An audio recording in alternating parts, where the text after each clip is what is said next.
Have you heard about money? It's that thing we all pretend to have under control, yet somehow it slips away faster than the fries you order at McDonald's when you're starving. We all know the drill.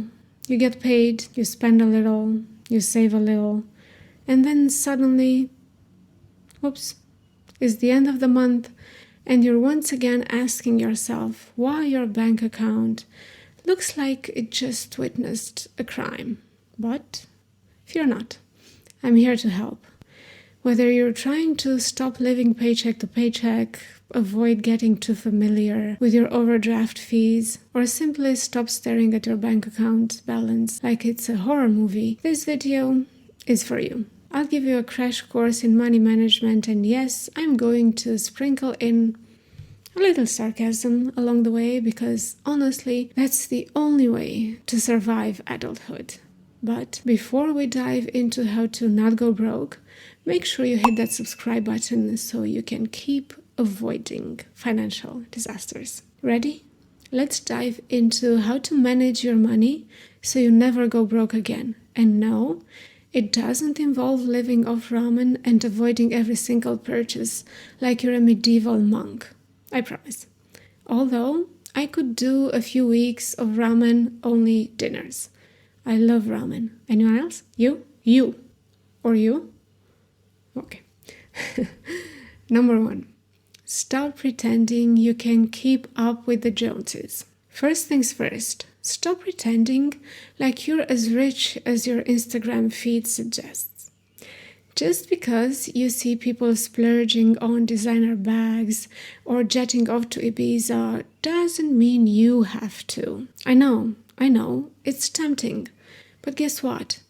The Joneses are probably broke too. They just hide it better with filters and vacation photos. And just a small parenthesis about those designer bags or designer anything, really. After that whole China debacle with the designer bags, you're crazy if you're still buying them for thousands of dollars. Crazy.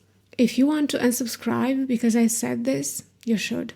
This is not going to be a place where I coddle the part of you that keeps you broke but fancy. It's time to face the truth. You are not the person who buys new shoes every time you walk into a store. You don't need a closet full of clothes you'll wear once. And no, you don't have to get the newest iPhone just because everyone else is. The key to never going broke is living within your means. Not trying to keep up with people whose only job is posting on social media. And certainly not the kind of people who can actually afford to buy a new iPhone every time it comes out. If you can't afford it, just don't buy it. You know damn well you don't need it. My iPhone is an iPhone X XR that a friend gifted to me years ago. So here's your first tip. Stop spending money on things you don't need just to impress people you don't even like. Try to impress yourself by being smarter than the Joneses, not richer than the Joneses. Number 2, budgeting doesn't have to be a dirty word. Okay, I know what you're thinking. Budgeting sounds like a miserable task that only people with spreadsheets and calculators are allowed to do. Well, guess what? You don't need to be a math wizard to manage your money. It's actually shockingly simple.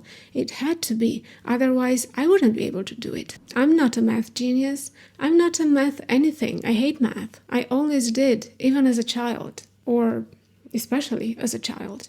But in the meantime, I figured basic math is still useful for some things, like, for example, financial freedom. And that was vital to me. Here's the deal. There's this thing called the 50-30-20 rule. And no, it's not some ancient math formula. It's just a simple way to divide your paycheck.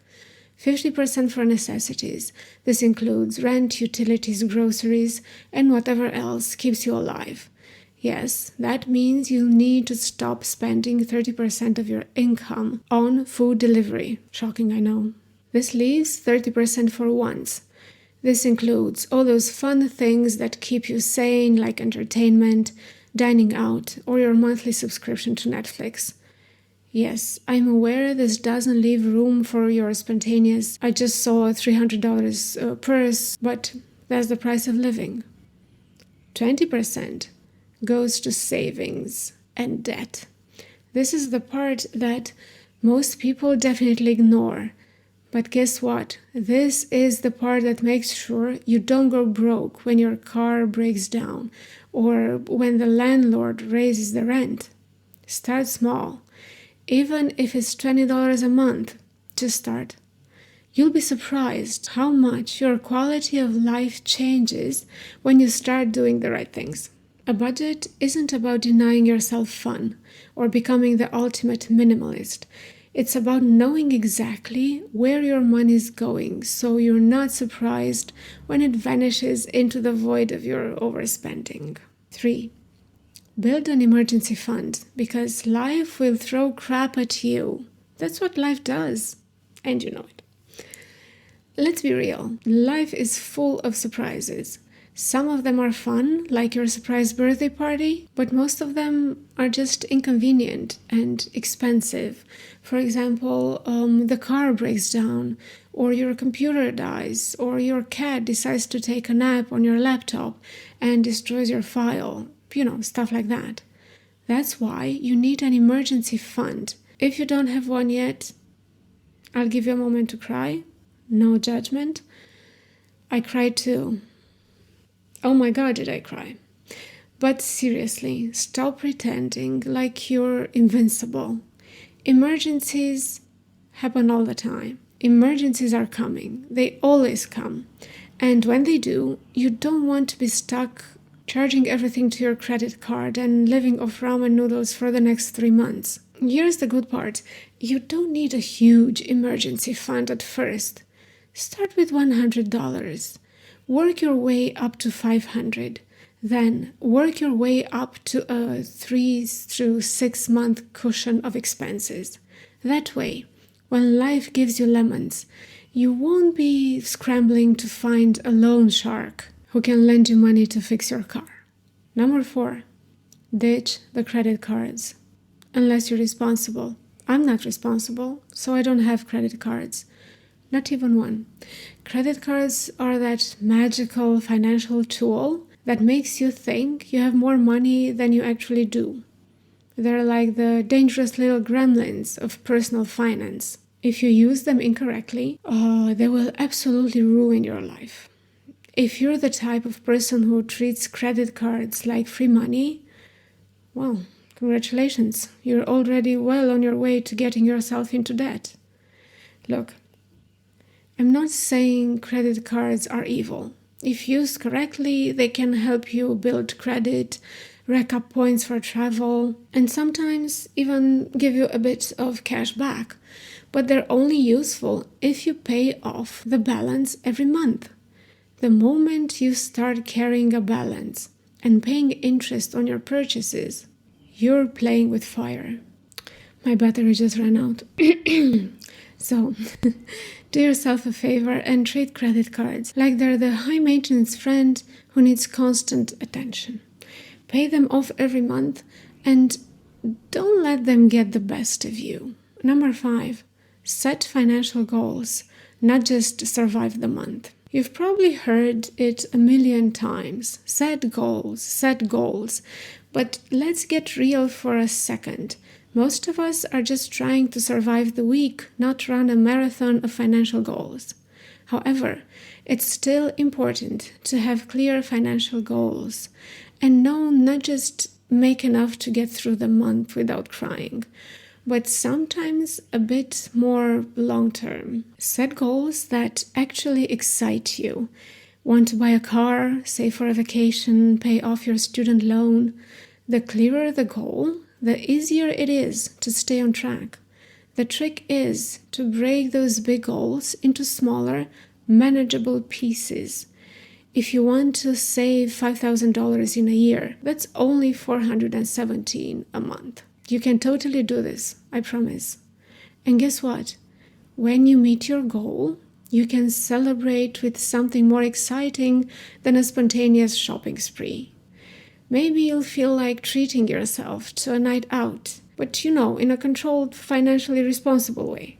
Number 6, automate everything, because you cannot be trusted, and neither can I. Let's face it, you're probably not trustworthy when it comes to saving money. I know I'm not.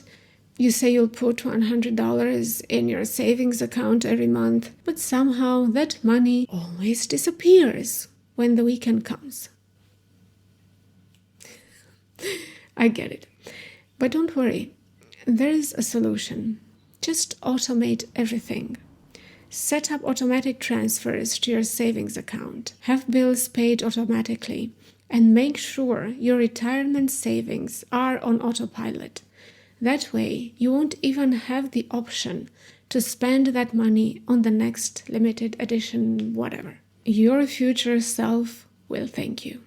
Number 7, don't underestimate the power of small changes. You know how people say every little bit counts? Well, when it comes to money, it's true. You don't need to make drastic changes to see results. It's the small, consistent changes that add up. For example, make coffee at home instead of buying a $7 latte. Cook dinner instead of getting takeout. Cancel subscriptions you don't use. Yes, that includes the one for the gym you've never stepped foot in.